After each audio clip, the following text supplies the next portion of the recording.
I think your first memories of nature are just deep, they stay with you forever. I first remember being around rivers from the age of about 1, and I've never been far from them. And certainly some of my best memories are of fish when I was really, really little.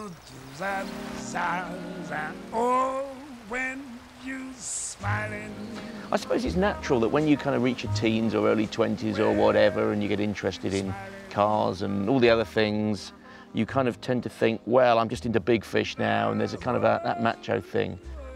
And you kind of get a bit older and you think, actually, the little guys are just wonderful. Because it's these little guys that keep the world ticking. They keep food webs linked up, and they tell us that rivers are healthy. Minnows are they're the barometer of the river. Where minnows thrive, water quality's good, kingfishers eat them, other fish eat them, they eat shrimps, they eat insects, and they keep the whole engine of the ecosystem going. So if you run out of minnows, you probably run out of river health as well. Minnows are one of the most curious fish you're ever going to meet. If I was that small and everything wanted to eat me, I don't think I'd be as curious as a minnow, but they're just irrepressible. Normally, they're kind of silvery with the black line down them, and these are female fish in this jar. But the males turn into some of the most vivid shades you're ever going to see on a fish. This is what happens in the spring when they're in spawning livery. This beautiful black chin strap they've got, gold on the sides, all sorts of emeralds and other colours in between. Whereas the females retain the winter colour, and every now and again those shoals will get together and they'll spawn on the stones, and then they'll separate again. And they'll carry on doing that all summer, right through to July.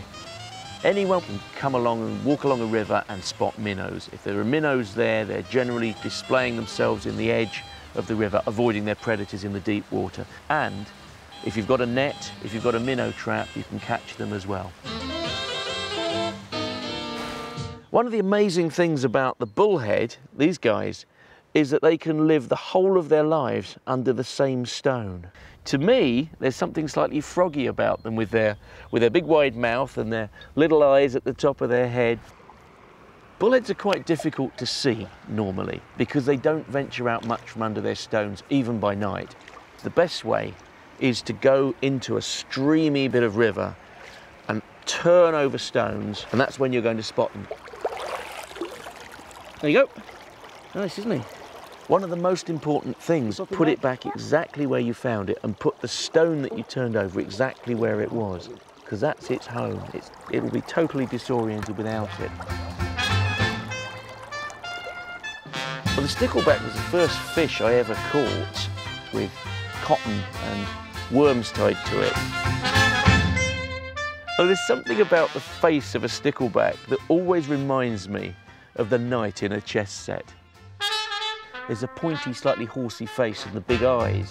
They swim around with a stiff body and fast-moving fins in a stop-start sort of way. And that's because they're armoured. Across their body are some great big scales called scutes that are effectively armour. It makes them quite tough, robust fish.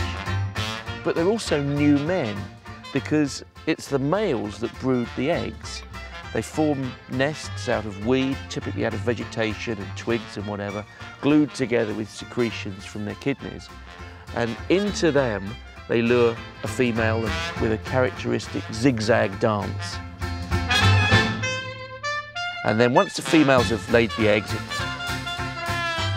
he'll drive them off.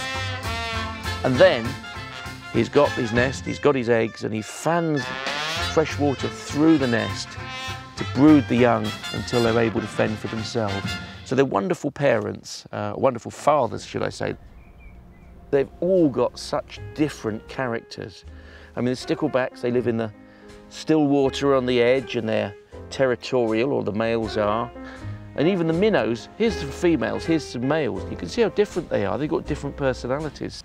They're so important in the ecosystems, but they're so important also because we lose something of ourselves if we lose our fascination with the tiddlers that inhabit the world.